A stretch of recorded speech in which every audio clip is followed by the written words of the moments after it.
Hello friends, स्वागत है आपका अपने चैनल स्कूल ऑफ इन्वेस्टिंग में। जहां आप सीखते हैं कि किसी भी कंपनी में इन्वेस्ट करने से पहले कैसे उसके बारे में डीपली स्टडी किया जाता है, उसके बिजनेस को समझा जाता है और उसके बाद मन बनाया जाता है कि यह कंपनी इन्वेस्ट करने लायक है या नहीं। और यदि है तो क्या राइट प्राइस होगा जिसमें हमें इसमें एंट्री लेना चाहिए, या फिर अगर नहीं तो अवॉइड करना चाहिए। मेरा नाम है मनीष अग्रवाल और आज जिस कंपनी के बारे में हम लोग डिस्कस करने जा रहे हैं, कंपनी का नाम है आईडीएफसी फर्स्ट बैंक। काफी दिनों से मेरे पास रिक्वेस्ट भी आ रहा था कि आईडीएफसी फर्स्ट बैंक पे एक वीडियो बनाएं। तो अभी इसका रिसेंटली रिजल्ट अनाउंस हुआ है और कुछ इंटरेस्टिंग डेवलपमेंट हुए हैं बिजनेस में। भले ही वो आपको इमिडिएटली वो डेवलपमेंट ना समझ में आए, अगर ऊपर ऊपर तौर पे आप देखेंगे तो शायद उतना अच्छा आपको या उतना डेवलपमेंट आप नोटिस नंबर से नहीं कर पाएंगे। इसीलिए मैंने सोचा है कि इसके बिजनेस के बारे में भी हम डिस्कस करें, ताकि आपको एक आइडिया भी लग जाए कि जब हम बैंकिंग कंपनीज के रिसर्च करते हैं तो उसमें क्या क्या इंपॉर्टेंट चीज को देखा जाता है, और फिर हम लोग कैसे एनालाइज कर सकते हैं कि बिजनेस में कुछ पॉजिटिव डेवलपमेंट हो रहा है या नहीं हो रहा है। चलिए अपने डिस्कशन को आगे बढ़ाते हैं और कंटिन्यू करते हैं। तो पहले इसका फंडामेंटल्स नंबर वाइज देखेंगे और फिर बिजनेस को समझेंगे। कंपनी का मार्केट कैप का मैं बात करूं तो 34,750 करोड़ का मार्केट कैप है। करेंटली 55 रुपया 80 पैसा के आसपास ट्रेड कर रहा है और 59.4 का इसने हाई बनाया है। लो 29 रुपीज का है, 52 वीक लो का अगर मैं बात करूं तो 20.5 के पी पे ट्रेड कर रहा है। तो प्राइस टू अर्निंग्स वाइज अगर मैं बात करूं तो कोई ये सस्ता वैल्यूएशंस नहीं है। बट जहां तक मैं अगर आपको बताऊं कि बैंकिंग इंडस्ट्री में हम लोग प्राइस टू अर्निंग्स का रेशियो नहीं देखते हैं। बैंकिंग इंडस्ट्री के किसी भी कंपनी को जब हम वैल्यू करते हैं तो मोस्ट ऑफ द टाइम हम प्राइस टू बुक देखते हैं। Price to earnings is not the right parameter to compare the valuations of banking company. Book value का मैं बात करूं तो ऑलमोस्ट 34 रुपया का बुक वैल्यू है। तो 34 रुपए के बुक वैल्यू पे करेंटली ये 56 के आसपास ट्रेड कर रहा है। तो प्राइस टू बुक का अगर मैं बात करूं तो 1.65। तो 1.65 का price to book is quite a attractive valuation when it comes to banking. But सिर्फ 1.65 के वैल्यूएशन को अट्रैक्टिव मान के क्या इसमें इन्वेस्ट कर दिया जाए? बिल्कुल नहीं। वैल्यूएशन अट्रैक्टिव है बट इसका मतलब ये नहीं कि बिजनेस मॉडल भी अट्रैक्टिव है। बिजनेस में जो डेवलपमेंट हो रहा है वो भी अट्रैक्टिव है। सिर्फ ये नंबर को देख के हम लोग जज नहीं करेंगे। हम लोग को बिजनेस को समझना पड़ेगा, इसके नंबर्स को एनालाइज करना पड़ेगा। उसके बाद अगर सब कुछ बहुत अच्छा लगता है, डेवलपमेंट अच्छा लगता है, तब ये वैल्यूएशन अट्रैक्टिव बनता है। पर अगर वैल्यूएशन सिर्फ ये नंबर वाइज अट्रैक्टिव और बिजनेस मॉडल खराब है, तब वो वैल्यू ट्रैप बन जाता है। इसलिए बहुत सावधानी से हमें बैंकिंग कंपनीज में इन्वेस्ट करना चाहिए, क्योंकि it is very difficult to get the right perspective in any banking company. ठीक है, मार्केट कैप टू सेल्स देखें तो 1.79 है। अगेन ये सब पैरामीटर्स बहुत ज्यादा मैटर नहीं करता है। Return on capital employed is 4.6 and return on equity is 0.7। तो ये सब नंबर्स तो काफी कम ही दिख रहे हैं अगर हम मैन्युफैक्चरिंग कंपनी से कंपेयर करें। कंपनी के बुक्स में 15,000 करोड़ कैश है, तो कैश तो ऑब्वियसली रहेगा, बैंक है तो कैश तो बुक्स में रहेगा। और वो लोन देने के लिए होता है जनरली, तो कैश को लेके बहुत ज्यादा हम लोग को अट्रैक्टिव नहीं होना है, या बहुत ज्यादा इसको लेके कैरिड अवे नहीं होना है हम लोग को। चार्ट में अगर बात करूं तो ये अभी जून 24 जून के आसपास ये लो बनाया था 29 रुपीज के आसपास का, 22 जून टू बी एग्जैक्ट। और उसके बाद इसने 50 डीएमए को क्रॉस किया, 200 डीएमए को क्रॉस किया, and then there is no looking back. उसके बाद दोबारा से एक बार 50 डीएमए को टच करने के लिए करीब आया था। ये 28 सितंबर को 46 रुपया था। बट 28 सितंबर से लेके आज ऑलमोस्ट 28 अक्टूबर हो गया, एक महीना के अंदर ये 46 रुपया से बढ़ के ऑलमोस्ट 55 56 हो गया। तो काफी अच्छा ग्रोथ मिला है। बट क्वेश्चन है कि क्या आगे ये ग्रोथ बरकरार रहेगा या दोबारा से ये डाउन हो जाएगा। कंपनी में प्रॉस अभी कुछ नहीं दिख रहा है, खाली कॉन्स दिख रहा है। दो the company is repeating profit, it is not paying dividend. पहला चीज, company has low interest coverage ratio. तो ये सब तो इंटरेस्ट कवरेज रेशियो और ये सब तो बैंक में देखा ही नहीं जाता है, ये लोग ऐसे ही लिख दिए। कंटिंजेंट लाइबिलिटी यहाँ पर बता रहा है अच्छा खासा है। Company might be capitalising interest cost. तो बैंकिंग में ये सब चीज इतना मैटर नहीं करता है। हम लोग को बैंकिंग को थोड़ा दूसरे नजरिए से देखना चाहिए। आते हैं पीयर कंपैरिजन। पीयर कंपैरिजन में अगर देखें, अगर पीई देखें तो 16.07 का है। उसके अगेंस्ट में IDFC is 20.5, HDFC bank is 19.4, ICICI is 21। तो पी तो मैंने जैसे बताया, पी हम लोग को देखना नहीं चाहिए। हम लोग को देखना चाहिए प्राइस टू बुक। तो प्राइस टू बुक में आप देखो, HDFC is trading at 3.27 price to book, ICICI bank is trading at 3.47, Kotak Mahindra bank is trading at 3.87, Axis bank 2.35, IndusInd 1.86, IDBI 1.12, बंधन bank 2.46 and IDFC first 1.65।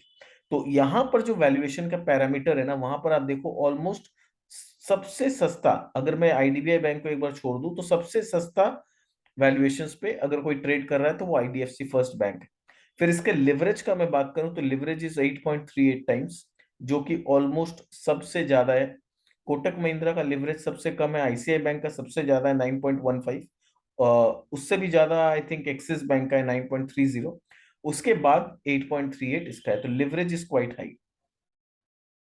Quarterly numbers को देखते हैं, जो quarterly numbers अभी आया है, फिर उसके बाद बिजनेस तो हम लोग एनालाइज करेंगे। तो क्वार्टरली नंबर्स में हम लोग को क्या नजर आ रहा है कि रेवेन्यू जो है वो 5,470 करोड़ का रेवेन्यू आया है। इंटरेस्ट आया है 2,467 करोड़, यानी इंटरेस्ट एक्सपेंस एक तरह से, और अदर एक्सपेंसेस आया है 3,304 करोड़। तो फाइनेंसिंग प्रॉफिट का अगर मैं बात करूं तो 301 करोड़ का नुकसान आया है। क्यों? क्योंकि इसमें ऑपरेटिंग एक्सपेंसेस भी शामिल कर दिया गया है। अगर ऑपरेटिंग एक्सपेंसेस को मैं शामिल नहीं करूं और सिर्फ रेवेन्यू माइनस इंटरेस्ट एक्सपेंस करूं, तो यहां पर हम लोग देखेंगे नेट इंटरेस्ट इनकम बढ़ा है, ठीक है। पर यहां पर क्योंकि ऑपरेटिंग एक्सपेंसेस भी माइनस हो जा रहा है, उसके बाद ये लोग कैलकुलेट कर रहे हैं, तो वो 301 करोड़ हो रहा है, कोई दिक्कत नहीं है, नुकसान दिख रहा है। बट अदर इनकम, जब आप अदर एक्सपेंसेस को माइनस कर रहे हो, अदर इनकम भी जोड़ना चाहिए। तो अदर इनकम जो इनका है 1,000 करोड़ का अदर इनकम आया। ना question is what is this other income, ये अदर इनकम क्या होता है और क्या इसको हम लोग को तवज्जो देना चाहिए कि नहीं। अदर इनकम क्या होता है कि बैंक में देखिए मेन इनकम क्या होता है, बैंक का धंधा को समझिए। बैंक का काम है पब्लिक से पैसे लेना या लोन पे पैसा लेना, उसके अगेंस्ट में ब्याज देना। और लोन के पैसे या पब्लिक के पैसे जो डिपॉजिट के तौर पे बैंक लेता है, वो सामने आगे किसी और को लोन देता है और वहां से इंटरेस्ट कलेक्ट करता है। तो जिस रेट ऑफ इंटरेस्ट पे बैंक किसी और को लोन देता है और जिस रेट ऑफ इंटरेस्ट पे वो बोरो करता है, दोनों के बीच में डिफरेंस है, और वही डिफरेंस होता है नेट इंटरेस्ट मार्जिन। तो वो नेट इंटरेस्ट मार्जिन इनका इंटरेस्ट का कमाई हो जाता है। बट उसके अलावा भी बैंक बहुत सारे छोटे मोटे फंक्शंस करता है, जैसे इंश्योरेंस बेचना, जैसे डीमैट अकाउंट खुलवाना, अदर सर्विसेज प्रोवाइड करना, ट्रेजरी ऑपरेशंस करना। ये बहुत सारे अदर एक्टिविटीज बैंक करता है other than earning through interest. तो वो जो अदर इनकम होता है, जहां पर अदर सर्विसेज बैंक प्रोवाइड करता है, एंसिलरी सर्विसेज, उससे जो कमाई है उसको बोलते हैं अदर इनकम। तो ये ऐसा नहीं है कि ये वन टाइम इनकम है, ये रेगुलर बेसिस में ये इनकम होता रहेगा। अगर आप पास्ट ट्रैक रिकॉर्ड देखो तो इनका हर क्वार्टर में अदर इनकम रेगुलर 700, 750, 800 करोड़ का अदर इनकम होता है। बट इस बार ये अदर इनकम बढ़ के 1,000 करोड़ हो गया, which is a good sign. ये दिखा रहा है कि कंपनी का जो रिटेल बैंकिंग है वो ग्रो कर रहा है, क्योंकि ये सब अदर इनकम कहाँ से आते हैं? जब आपके यहाँ पर ये सेविंग्स बैंक अकाउंट खुले, करंट बैंक अकाउंट खुले, तब आप सर्विसेज उनको देते हैं, उस सर्विसेज के अगेंस्ट में आप उनसे फीस चार्ज करते हैं, वहीं से ये इनकम जनरेट होता है। तो जितना अदर इनकम दिन पे दिन बढ़ते जाएगा किसी बैंक का, ये समझ में आता है कि रिटेल बैंकिंग उनका स्ट्रांग हो रहा है। नेट प्रॉफिट का बात करें तो 567 करोड़ का नेट प्रॉफिट आया है। अगर पिछला जून का बात करें तो दे मेड अ लॉस। उसके पहले भी ये लोग 100 सवा सौ करोड़ का खाली प्रॉफिट किया करते थे, और इस बार से एकदम से प्रॉफिट बढ़ के 567 करोड़ आया है, which is a very good sign for the bank. अगर इनका प्रोडक्ट सेगमेंट का बात करें तो कहां से कितना आता है? होलसेल बैंकिंग से 6,317 करोड़ का सेल्स आता है, रिटेल बैंकिंग से भी 6,317 करोड़ का है, ट्रेजरी ऑपरेशन से 3,140 करोड़ का है। सबसे ज्यादा मार्जिन कहां पर है? ट्रेजरी में 9%, अदर इनका अदर बैंकिंग सर्विसेज तो पता ही है सबसे ज्यादा ही होगा, 40%, 50% का मार्जिन रहता है। पर रिटेल बैंकिंग में 5% का इनका मार्जिन। कैपिटल इंप्लॉयड कहां पर ज्यादा है? रिटेल बैंकिंग में है, होलसेल बैंकिंग में नंबर दिया नहीं है, अदर बैंकिंग सर्विसेज में कैपिटल इंप्लॉयड है, ठीक है। बैलेंस शीट में आते हैं, तो बैलेंस शीट में इनका अगर मैं देखूं कैपिटल कितना है, शेयर कैपिटल तो 6,218 करोड़ का है। रिजर्व इनके पास है 14,848 करोड़, वो भी बढ़ा है। बोरोइंग्स इनके पास 1,58,000 करोड़ रुपए का बोरोइंग्स है। अदर लाइबिलिटी 10,000 करोड़ का है। तो ये जो बोरोइंग्स है, बोरोइंग्स का मतलब यहाँ पर क्या होता है, जो कासा डिपॉजिट्स होता है, यानी करंट अकाउंट में जो डिपॉजिट्स है, सेविंग्स अकाउंट में जो डिपॉजिट है, जो एफडी बैंक ने कर रखा है पब्लिक का, ये सारा बोरोइंग्स कैटेगरी में आता है इनका।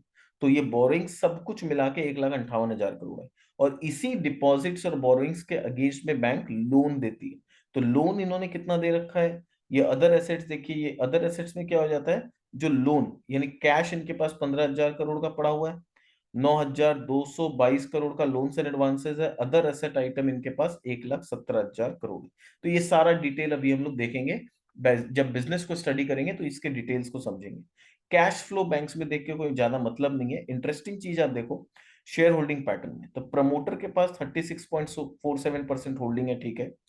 फॉरेन इंस्टीट्यूशनल इन्वेस्टर्स के पास पिछले क्वार्टर तक 11% होल्डिंग हुआ करता था, जो इस क्वार्टर से में एकदम से बढ़ के 19% हो गया। तो इज इट अ जोक? क्या ये एक इत्तेफाक है? कुछ तो कंपनी में ऐसा हो रहा है जो बहुत ज्यादा पॉजिटिव है।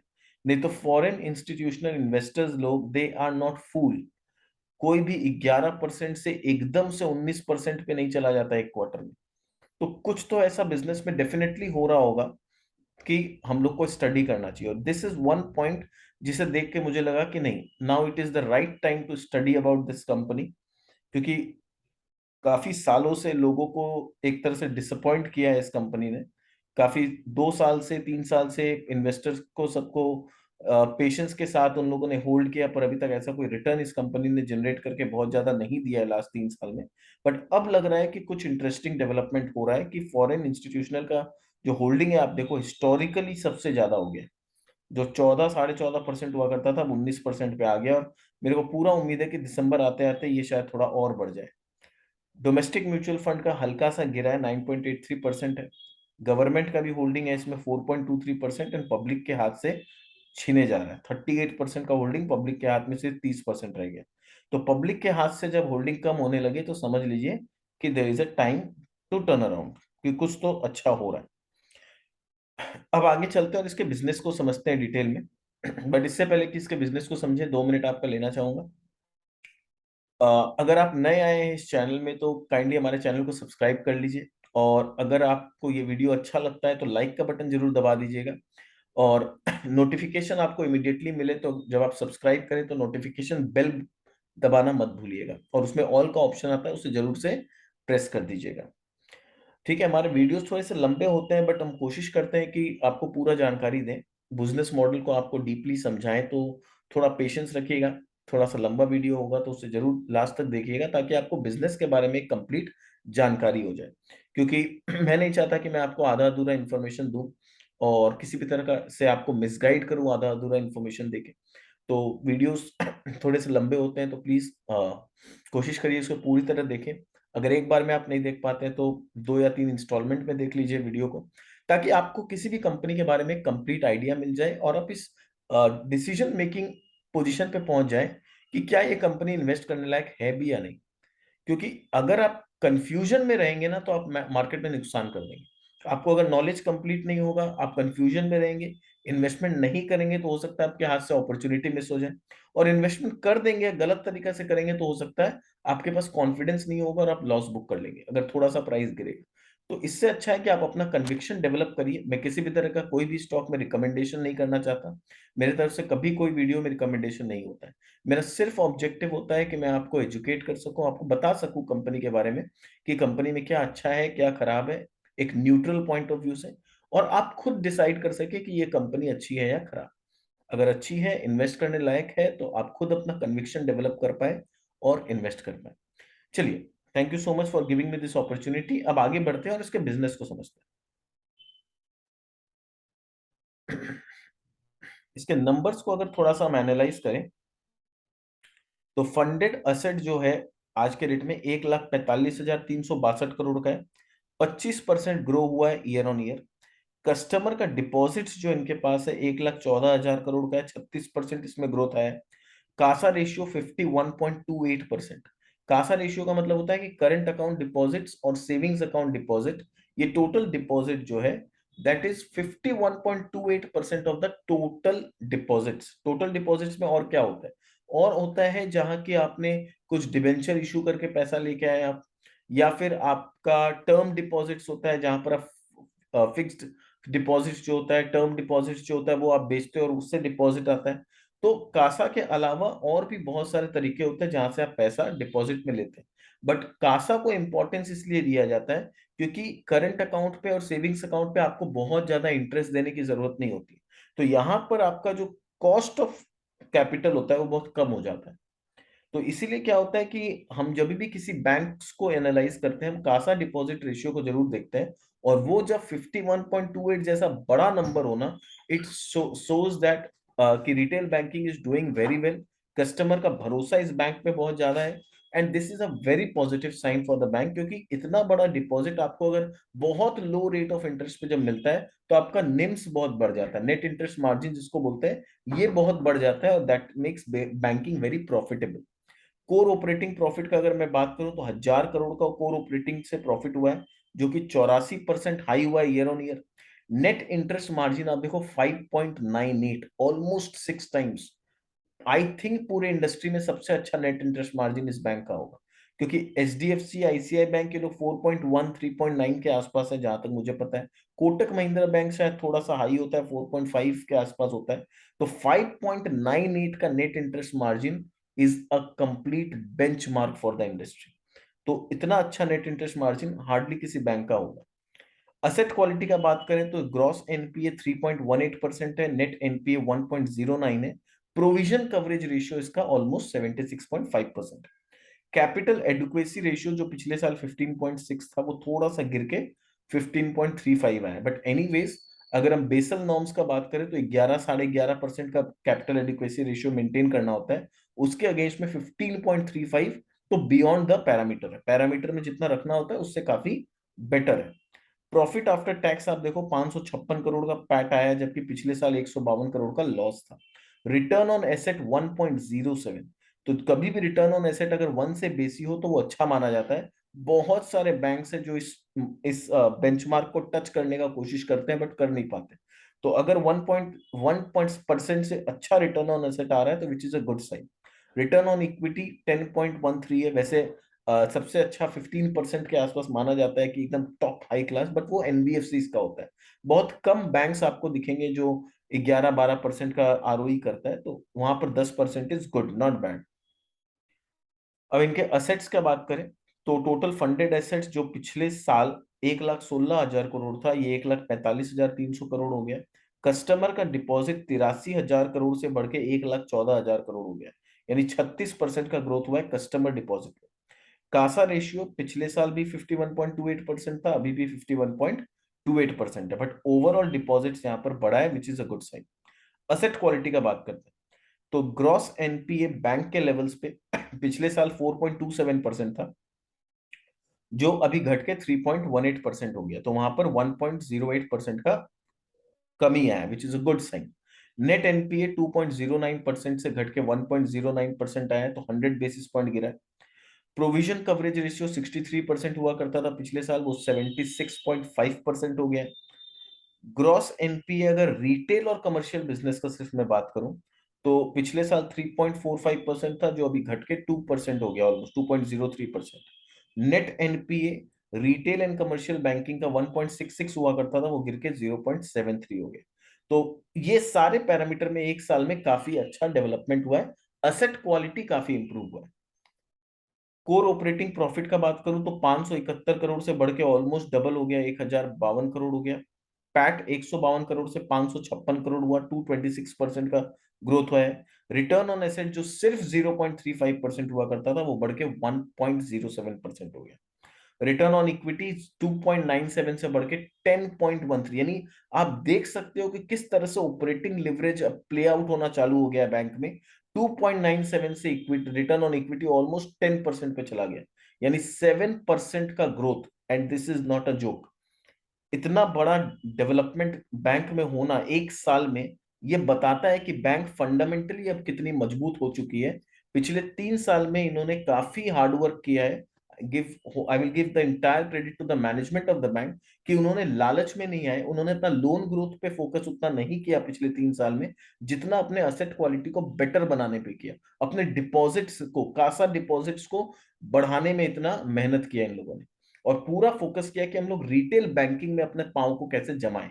तो 3 साल उन्होंने अपने बेस को जमाने में किया, और अब मैनेजमेंट का बोलना है कि अब हम लोग का बेस इतना स्ट्रांग हो चुका है, अब हम लोग नेक्स्ट 2-3 साल हम लोग लोन ग्रोथ पे फोकस करेंगे, क्योंकि अब हम लोग फाइनेंशियली बहुत स्ट्रांग हो गए हैं, डिपॉजिट्स हम लोग के पास इतना है कि हम लोग लोन ग्रोथ पे फोकस कर सकें। तो अब आपको ये नंबर थोड़ा और बेटर होता हुआ दिखेगा। मैनेजमेंट का कमेंट्री को हम लोग देखते हैं कि मैनेजमेंट ने यहाँ क्या कहा है। We think of safety first, so building deposit was our first priority. At merger, the bank had institutional deposit and borrowing of 1,05,000 crore. ठीक है, कॉर्पोरेट डिपॉजिट इनके पास 25,000 करोड़ था और सर्टिफिकेट ऑफ डिपॉजिट 22,000 करोड़ था, एंड इंस्टीट्यूशनल बोरोइंग 57,000 करोड़ था। Eight merger का मतलब, अगर आपको थोड़ा सा हिस्ट्री बताऊं इस कंपनी का, तो ये आईडीएफसी फर्स्ट नाम क्यों पड़ा है, क्योंकि ये पहले एक आईडीएफसी लिमिटेड हुआ करता था और एक होता हुआ था कैपिटल फर्स्ट, एक एनबीएफसी कंपनी। इन दोनों ने आपस में मर्ज करके एक बैंक बनाया, जब आरबीआई का इनको परमिशन मिला तो उसका नाम पड़ा आईडीएफसी फर्स्ट बैंक। ठीक है, इसलिए बोल रहे हैं कि बिफोर मर्जर हम लोग का हालत जो था कि हमारे पास कासा डिपॉजिट बिल्कुल नहीं था। रिटेल कासा कितना था, सिर्फ 2,795 करोड़, और ओवरऑल इनके पास डिपॉजिट 1,05,000 करोड़ था। तो 1,03,000 करोड़ का डिपॉजिट ऐसा था जिसमें high rate of interest payment करना होता है। कॉर्पोरेट डिपॉजिट में रेट ऑफ इंटरेस्ट हाई होता है, सर्टिफिकेट ऑफ डिपॉजिट में भी रेट ऑफ इंटरेस्ट हाई होता है, इंस्टीट्यूशनल बोरोइंग में तो ऑब्वियसली होता है। सबसे सस्ता रेट ऑफ इंटरेस्ट आपको होता है, सबसे सस्ता कॉस्ट ऑफ कैपिटल जो होता है वो कासा होता है, और कासा इनके पास था ही नहीं। Situation was very bad. तो बोल रहे 3 साल में हम लोगों ने क्या किया। 3 साल में हम लोग देख सकते हैं कि जहां कासा इनका बहुत कम हुआ करता था, वहां से अब 52% कासा डिपॉजिट हो गया। So we slow down growth in advances. तो हम लोगों ने 3 साल लोन एडवांस नहीं किया। कैगर ऑफ ओनली 6% हुआ देयर, खाली 6% के कैगर से लोन ग्रोथ हम लोग बढ़ाए, और ज्यादा हम लोगों ने लोन नहीं दिया। And instead grew our strong retail deposit base for 3 years. तो 3 साल हम लोग अपना रिटेल डिपॉजिट्स को बढ़ाते गए, बढ़ाते गए। The deposit side transformation is now complete. पर अब डिपॉजिट जितना हम लोग को चाहिए था, जो बेंचमार्क हम लोग को चाहिए था कि 51-52% के आसपास कासा आ जाए, वो आ चुका है। तो deposit transformation is now complete. We have a CASA of 50%, और 50% से ऊपर कासा हो चुका है। ऑन दिस स्ट्रॉन्ग फाउंडेशन, बोल रहे अब हम लोग का फाउंडेशन इतना स्ट्रॉन्ग हो चुका है, we expect to grow the overall loan book 20-25% on a sustainable basis from here for foreseeable future. यानी अभी तक हम लोग अपने आप को रोक के रखे थे, लोन नहीं देना है, नहीं देना है, खाली डिपॉजिट लेना है, डिपॉजिट लेना है, रिटेल बैंकिंग को ग्रो करना है, फीस का इनकम को ग्रो करना है, उस पे हम लोग 3 साल तक काफी मेहनत की। और उसकी वजह से क्या हुआ, क्योंकि हम लोगों ने लोन ग्रोथ नहीं किया, इस वजह से प्रॉफिट भी ज्यादा ग्रो नहीं हुआ। कॉमन सेंस है ना, आप लोन दोगे, पैसा कमाओगे, तभी तो आपका प्रॉफिट बनेगा। पर यहां पर ये लोग लोन दे ही नहीं रहे थे, तो जब लोन नहीं दे रहे हैं तो प्रॉफिट कहां से आएगा। इसी वजह से शेयर प्राइस भी ग्रो नहीं किया। पर बोल रहे अब हम लोग को जो टारगेट अचीव करना था 50% कासा का, वो अचीव हो गया है। अब नेक्स्ट 2-3 साल 4 साल जो भी है, हम लोग 20 से 25% का लोन ग्रोथ लाएंगे। तो 20 से 25% का अगर लोन ग्रोथ आता है with NIM of 5.98%, this can be a tremendous thing। ये एक बहुत बड़ा टर्न अराउंड हो सकता है इस बैंकिंग में, कि 5.98% का आपका निम रहे और 20 से 25% का लोन ग्रोथ आए, कंप्लीटली टर्न अराउंड हो जाएगा bank. All legacy accounts provided for, यानी इनको जब इन लोगों ने IDFC first, IDFC bank, bank तो नहीं कहूंगा, आईडीएफसी लिमिटेड को अक्वायर किया था, तो बहुत सारे लिगेसी अकाउंट आए थे जहां से पैसा कलेक्शन नहीं आ रहा था, सारा पैसा इंफ्रास्ट्रक्चर में लोन दिया हुआ था और वो सारे ऑलमोस्ट डूबे हुए थे, उन सब का प्रोविजंस बनाना था। तो वो सारे एनपी अकाउंट हो रखे थे, तो वो एक बहुत बड़ा बैगेज उनके साथ आया था। बट अब क्या बोल रहे हैं, वो सारा कचरा ऑलमोस्ट साफ हो चुका है, सारा का हमने प्रोविजन बना के खत्म कर दिया। अब पैसा आएगा तो बेनिफिट है, नहीं आया तो प्रोविजन तो हम लोगों ने बना ही दिया। यानी उनको डूबत खाता मान के सारा को पीएल में ऑलमोस्ट पहले से ही लॉस बुक करके खत्म कर दिया।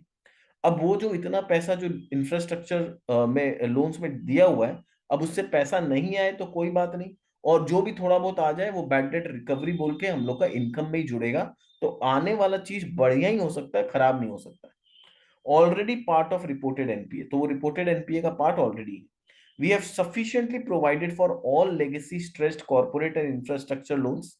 तो जो भी कचरा था हमारे बुक्स में, स्ट्रेस्ड कॉर्पोरेट लोन्स था, इंफ्रास्ट्रक्चर लोन था, सबका सफिशिएंट प्रोविजन हम बना के रखें। The share of infrastructure book has further reduced to 4.1% of the total funded assets from 22% in December। यानी मर्जर के समय टोटल फंडेड एसेट का 22% इंफ्रास्ट्रक्चर लोन था, जिसका प्रोविजन कर करके, राइट ऑफ कर करके आज के डेट में सिर्फ 4.1% रह गया। High quality of incremental wholesale lending बोल रहे, since merger we have sanction 20,000 crore of loan to new corporate clients and asset quality is pristine. यानी मर्जर के बाद आज ऑलमोस्ट 4 साल हो गया, 4 साल में हमने सिर्फ 20,000 करोड़ रुपया कॉर्पोरेट लोन बांटा। यानी हम लोग कॉर्पोरेट लोन ज्यादा नहीं बांट रहे। तो कॉर्पोरेट लोन जो बांटा है वो असेट क्वालिटी को, उनका बुक्स को स्टडी करके बांटा है। और वो जिनको हमने लोन दिया है वो लोग बहुत one of the best of companies है, जहां डूबने का चांसेस नहीं के बराबर। डिपॉजिट्स का बात करते हैं। We have grown retail deposits by 3 year CAGR of 73%। 73% के कैगर से रिटेल डिपॉजिट्स ग्रो हुआ है। और कासा आज 50% के ऊपर है, 51.9% या ऐसा कुछ है, 51.28% अगर स्पेसिफिक बात करूं। Based on our strong brand and high service levels, we have created strong capabilities to comfortably grow the deposit base from here on as required। बोल रहे हैं हम लोगों का सर्विस क्वालिटी इतना अच्छा हो गया, कस्टमर के साथ रेपुटेशन इतना अच्छा हो गया कि यहां से भी कासा डिपॉजिट दिन पे दिन ग्रो ही करेगा। असेट क्वालिटी बोल रहे हैं, we have a track record of 12 years of maintaining gross NPA of 2% and net NPA of around 1%। बोल रहे 12 साल में इतना कुछ हुआ, जीएसटी आया, नोटबंदी हुआ, लॉकडाउन हुआ, कोविड हुआ, इतना सब कुछ हुआ, पर हमारा असेट क्वालिटी में ग्रॉस एनपीए 2% के आसपास ही रहा और नेट एनपीए 1% से थोड़ा ऊपर नीचे रहा। तो हम लोग 12 साल में इतने स्ट्रगल्स फेस कर चुके हैं, इतना सब कुछ देख चुके हैं कि अब जो सिचुएशन है वो बेटर है। और आगे चल के एसेट क्वालिटी यहां से और इंप्रूव ही होगा, यहां से और खराब होने का चांसेस बहुत कम। कैपिटल को लेके उन्होंने बोला कि the bank is well capitalised with capital adequacy of 15.4% and has significant headroom for tier two capital and loan growth.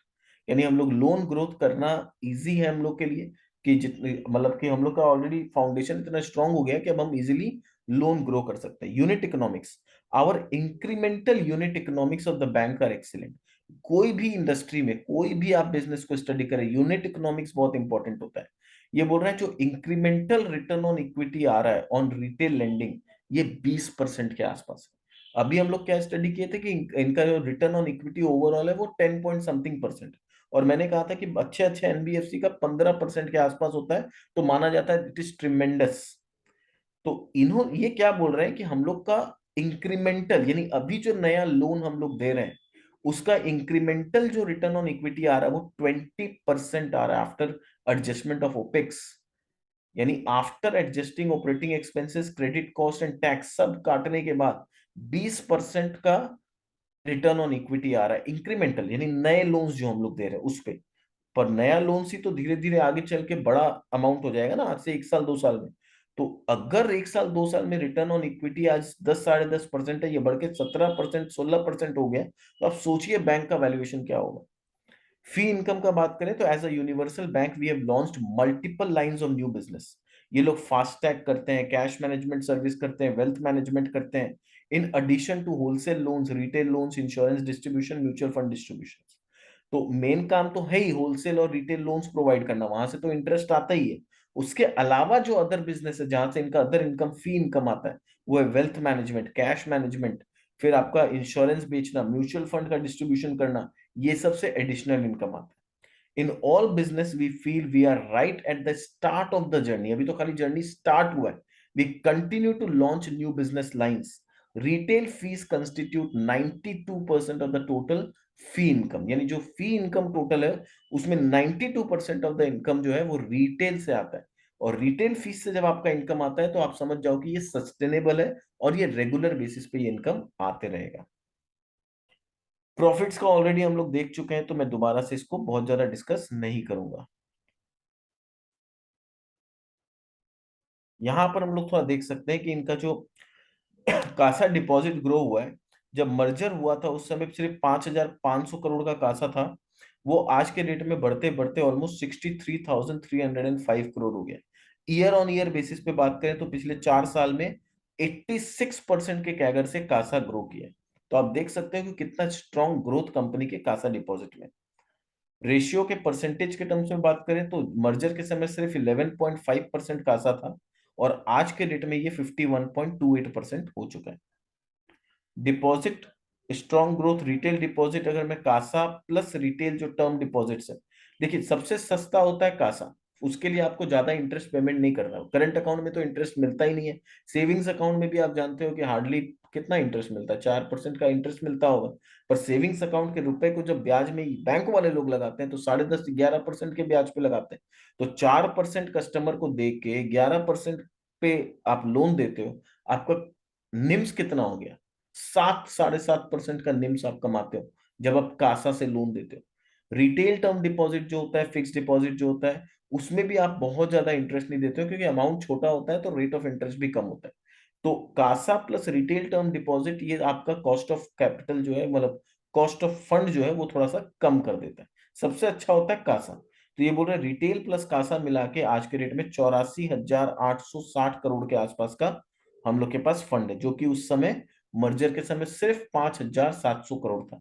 तो आप देख सकते हो कि पिछले 4 साढ़े 4 साल में कंपनी ने कितना अच्छा से ग्रो किया है, 73% के कैगर से ग्रो किया है। यानी आप मैनेजमेंट के लिए, मतलब क्या बोलते हैं, hats off to the management, की इतना अच्छा काम कंपनी के मैनेजमेंट ने पिछले 3 4 साल में किया है। बैंक्स के आज 670 ब्रांच है और 812 एटीएम है एज ऑन 30 सितंबर। ठीक है। फिर डिपॉजिट, अगर टोटल कस्टमर डिपॉजिट का आप बात करोगे तो कस्टमर से जो रिटेल डिपॉजिट्स और होलसेल डिपॉजिट्स जो कस्टमर से आया है, वो आज के डेट में 1,14,000 करोड़ रुपया कस्टमर से डिपॉजिट है, जबकि 28,000 करोड़ सिर्फ था जब ये बैंक बना था। अब आते हैं डिपॉजिट्स और बोरिंग्स का बात करते हैं। तो टोटल बोरिंग्स का अगर मैं बात करूं तो सितंबर 21 में लेगेसी लॉन्ग टर्म बॉन्ड्स जो था 7,588 करोड़ था, जो घट के आज 6,500 करोड़ रह गया। यानी लेगेसी टर्म लॉन्ग बॉन्ड्स, मतलब लेगेसी का मतलब होता है ये ऐसे बॉन्ड्स हैं जो हाई रेट ऑफ इंटरेस्ट जिस पे पेमेंट करना पड़ता था, और ये बॉन्ड्स इन्होंने खुद नहीं खरीदा था। जब ये आईडीएफसी लिमिटेड थे तब इनके पास पहले से ये बॉन्ड्स था, और उसके वजह से क्या हुआ, बैंक्स के पास ये सारी लाइबिलिटी आ गई बहुत हाई रेट ऑफ इंटरेस्ट पे। तो ये इनका लेगेसी था, इनको लेना ही था। अगर बैंक को मर्ज करना है तो ये लाइबिलिटी को लेना ही होगा। तो ये जोर जबरदस्ती का लाइबिलिटी इनके ऊपर थोपा गया था, इसीलिए इसको लेगेसी बोलते हैं। तो लेगेसी इनके पास आया था आईडीएफसी लिमिटेड से। तो उस समय जो था ना, खाली कचरा ही आया था, सब कुछ खराब ही इनके पास आया था। अब ये लोग एक तरह से समझ लीजिए, वो आईडीएफसी का जो पाप है ना, वो आईडीएफसी फर्स्ट बैंक धो रही है। और धोते धोते काफी इन्होंने पाप को धो दिया। 7,500 करोड़ का था, वो घट के अब सिर्फ 6,500 करोड़ रह गया। लेगेसी इंफ्रास्ट्रक्चर बॉन्ड, ये सबसे रुलाने वाला चीज था इनका, 9,395 करोड़, अब खाली 7,740 करोड़ रह गया। फिर रीफाइनेंस इंक्लूडिंग लेगेसी बोरिंग, तो लेगेसी बोरिंग को भी इन्होंने रीफाइनेंस किया है। 17,000 करोड़ था, उसको रीफाइनेंस करके आज 20,000 करोड़ किया है। यानी जो भी लेगेसी बोरिंग्स का उसको रीफाइनेंस किया है, मतलब उसको दोबारा से रेट ऑफ इंटरेस्ट सस्ता करके दोबारा से उसको ठीक ठाक किया है। तो वो 17,000 से बढ़ के 20,000 करोड़ हो गया। अदर लेगेसी बॉन्ड्स जो है वो 6,200 करोड़ से घट के 4,750 करोड़ है। तो टोटल बोरिंग्स जो है वो 40,590 करोड़ था, वो 40,609 करोड़ है। तो टोटल ओवरऑल बोरिंग्स में कोई डिफरेंस नहीं हुआ है, बट इंटरेस्टिंग इज जो लेगेसी बॉन्ड्स था वो सब कम हो गया है, और उसको हम लोगों ने सस्ते रेट पे रीफाइनेंस कर लिया। कासा डिपॉजिट्स का बात करें तो कासा डिपॉजिट 63,305 करोड़ है। टर्म डिपॉजिट 50,700 करोड़ है। तो टोटल कस्टमर से जो डिपॉजिट मिला हुआ है 1,14,000 करोड़ के आसपास मिला हुआ है। Certificate of deposit 9,400 crore, money market से बोरोइंग किया हुआ है 16,000 करोड़। तो टोटल ओवरऑल बोरोइंग्स जो है इनके पास, बोरोइंग्स मतलब borrowings plus customer deposit plus other certificates and everything मिला के 1,80,000 करोड़ का लाइबिलिटी है। उसमें कासा कितना है, कासा का मैं बात करूं तो कितना हो जाता है, ये 1,14,000 करोड़ के आसपास का यहाँ पर कासा है। तो 51.28% is CASA, and average CASA अगर बात करूं तो 49.2% का है। High legacy, legacy high cost of borrowing continues to run down. तो लेगेसी का जो बोरोइंग जा वो दिन पे दिन कम होते जा रहा है, ये बहुत अच्छा है। इंफ्रास्ट्रक्चर बॉन्ड जो पिछले साल 9,395 करोड़ था, आज सिर्फ 7,742 करोड़ है। और मेच्योरिटी बता रहा है कि किस तरह से इसको पेमेंट करते चले जाएंगे, मेच्योर होते चला जाएगा। तो ये 2025 तक ऑलमोस्ट खत्म होने जैसा सिचुएशन पे पहुंच जाएगा। Long term legacy bond 7,588 crore से घट के 6,500 करोड़ हो गया। अब 2024 में 1,600 करोड़ का पेमेंट है, 25 में 1,200 करोड़ का, और 3,600 करोड़ का पेमेंट आएगा 26 में। तो करीब करीब FY 26 आते आते ये भी खत्म हो चुका होगा। अदर बॉन्ड्स का अगर देखें तो सिर्फ 2,392 करोड़ है, वो भी 3-4 साल में सारा पेड ऑफ हो जाएगा थोड़ा थोड़ा करके। रीफाइनेंस इनका 6,665 करोड़ से घट के 3,800 करोड़ रह गया, वो भी नेक्स्ट 3 साल में करीब करीब पेमेंट हो जाना चाहिए। तो ये दिखा रहा है कि नेक्स्ट 3 साल में सिचुएशन और भी ज्यादा बहुत अच्छा बैंक का हो जाएगा। तो आई थिंक ये आपको एकदम क्लियर हो गया होगा कि बैंक में क्या क्या चीज देखते हैं, क्या इंप्रूवमेंट इस बैंक में नजर आ रहा है। क्यों मैंने बोला कि वैल्यूएशंस में हम लोग पी नहीं देखते हैं, प्राइस टू बुक देखते हैं। और बुक वैल्यू किस पे डिपेंड करता है कि आप कितना प्रॉफिट कमा रहे हैं। बुक वैल्यू क्या है? Equity plus reserves. रिजर्व्स कहाँ से क्रिएट होता है? प्रॉफिट से। तो जैसे जैसे ये लेगेसी बोरोइंग्स कम होते जाएगा, जैसे जैसे कासा डिपॉजिट बढ़ते जाएगा, निम्स बेटर ऑलरेडी है इनके पास, तो प्रॉफिट्स आगे चल के और अच्छा होते चला जाएगा। और प्रॉफिट जितना अच्छा होगा, बुक वैल्यू उतना बेटर होते चला जाएगा, और वैल्यूएशंस कंपनी को और अच्छा मिलेगा, तो इसका प्राइस में ग्रोथ आ सकता है। आप की प्रोडक्ट्स अगर देखो तो ये लोग क्या क्या चीज में लोन देते हैं, ये तो हम लोग देखें कि डिपॉजिट्स कहाँ से लेते हैं, that was liability side. Asset side को देखें तो ये लोग कहाँ पर पैसा बांटते हैं, लोन अगेंस्ट प्रॉपर्टी देते हैं। एवरेज टिकट साइज इनका 1 करोड़ के आसपास है। और जैसे जैसे बड़ा अमाउंट होते जाता है, परसेंटेज कम होते जाता है। दूसरा है होम लोन, उसमें एवरेज टिकट साइज इनका 50 लाख का है। ठीक है, फिर बिजनेस लोन ये लोग देते हैं, एवरेज टिकट साइज 25 लाख का है। पर्सनल लोन देते हैं, एवरेज टिकट साइज इनका 5 लाख रुपए के आसपास का एवरेज टिकट साइज रहता है। क्वालिटी ऑफ सोर्सिंग बोले, quality of customers on board continues to improve as evidence by bureau score, यानी increased percentage of customer with bureau score of greater than 700, यानी इनके पास जो कस्टमर्स हैं उनका ब्यूरो स्कोर 700 से बेसी है। कुछ पैरामीटर होगा जहां पर ये लोग चेक करते हैं कि ये कस्टमर कितना, इसका क्रेडिट प्रोफाइल कितना अच्छा है या खराब है। तो ये दिन पे दिन बढ़ते जा रहे हैं कि 83% of the customer has bureau score of more than 700, तो विच इज वेरी साउंड। फिर चेक बाउंस का बता रहे हैं कि लो चेक बाउंस प्रेजेंटेशन, यानी जो भी कस्टमर इनको चेक काट के देता है ईएमआई के तौर पे या जो भी, उसमें चेक बाउंस मार्च 21 में हुआ था। आप समझ सकते हो कोविड था तो सभी कोई को काफी दिक्कत हुआ था। बट उसके बाद आप देखो चेक बाउंस एकदम नहीं के बराबर होते जा रहा है। कलेक्शन एफिशिएंसी इनका 99.5% है। तो पिछले काफी क्वार्टर से ये 99% के आसपास है, तो कलेक्शन एफिशिएंसी इंप्रूव हो रहा है, चेक बाउंस नहीं हो रहा है। ये सारा एक अच्छा साइन दिखा रहा है बैंक के लिए। तो उम्मीद करता हूं कि आपको आईडीएफसी फर्स्ट के बिजनेस के बारे में अच्छा से समझ में आया होगा। आपको क्लियरिटी मिला होगा कि बैंक्स में क्या क्या पैरामीटर्स को देखते हैं, क्या चीज अच्छा होता है, क्या चीज खराब माना जाता है। अगर आपको ये वीडियो पसंद आया तो इसे लाइक जरूर कर दीजिए। कमेंट में हमें लिख के बताइए और किस कंपनी पे आप वीडियो वीडियो देखना चाहेंगे। आपको तरफ से अगर कोई पॉइंट है जो आपको लगता है कि हमने मिस आउट कर दिया, आप कमेंट बॉक्स में लिख के उसको ऐड करके बताएं, ताकि हमारे दर्शक को वो इन्फॉर्मेशन भी आपके जरिए मिल जाए।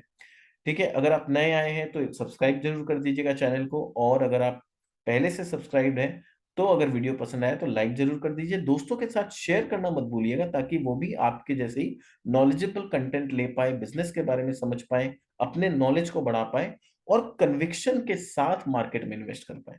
क्योंकि हमारा इस चैनल में सिर्फ एक ही ऑब्जेक्टिव है कि आपको बिजनेस के बारे में इतने डिटेल में सब कुछ बताएं, ताकि आपका खुद का कन्विक्शन डेवलप हो जाए कि ये कंपनी अच्छी है या खराब। आपको किसी के टिप के भरोसे नहीं बैठना पड़े, या कहीं से किसी मीडिया के या किसी के थ्रू भी आपको आपको बोरोड कन्विक्शन के थ्रू इन्वेस्टमेंट ना करना पड़े।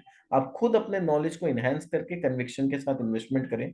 यही हम लोग का सोल मोटिव है इस चैनल में। थैंक यू सो मच, मिलते हैं हमारे नेक्स्ट वीडियो में किसी नई कंपनी